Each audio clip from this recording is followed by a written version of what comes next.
RV GPS apps, can you trust them?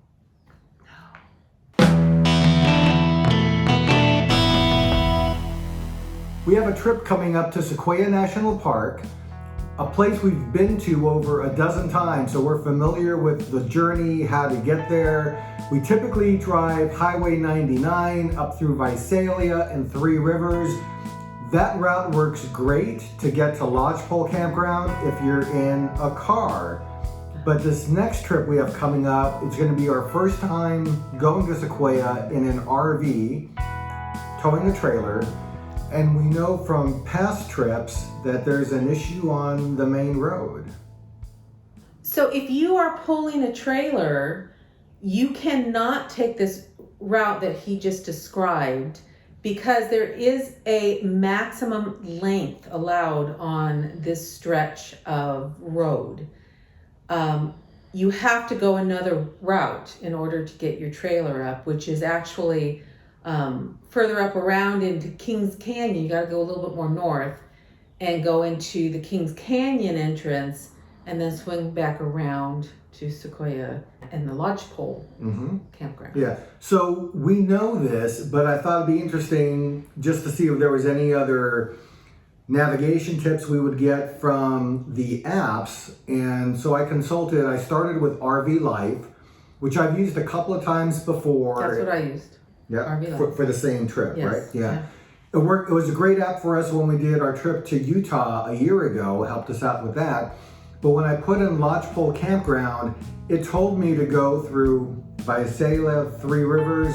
No. And we know that that's not going to work when a big truck is towing a 30-foot trailer.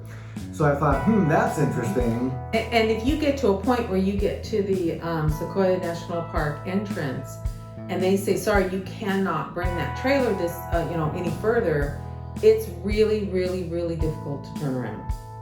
So we don't want to be in that kind of position. So we thought consulting the RV apps would give us some extra guidance about that. So after the RV Life experience, I pulled up another app on my phone on a test trial, put in the Lodgepole Campground address, and it told me the exact same thing. So I had two apps on the phone, both of them very highly rated apps, as a matter of fact, but both giving me directions that we know are not going to work. I then went to the National Park website for Sequoia National Park, and they are crystal clear that if you're driving to that area through Giant Forest, Lodgepole, you cannot have a vehicle combination for part of the road that's more than 24 feet. And then once you get past Potwisha Campground, I think it goes down to 22 feet. Yeah.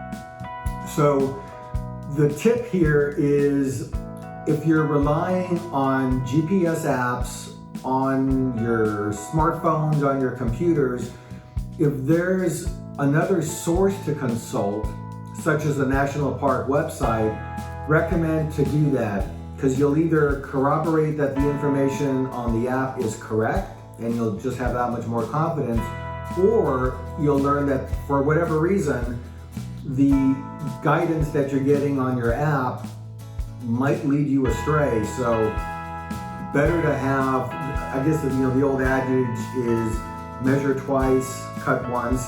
Same thing goes, I think, with planning directions on when you're going to be towing a large rig or driving a big Class A.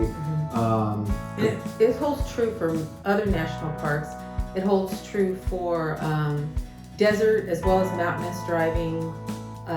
There are places within the desert you could even have a GPS tell you that it is fine for your vehicle, and you start on this journey and you realize quite quickly that it's not so great and you have to find a way to turn around. So we all want to have great vacations, great travels, and a great start is going to be made that much more possible knowing that you're going in a direction that works. So that's our tip today to you. Consult multiple sources and happy travels. Adios.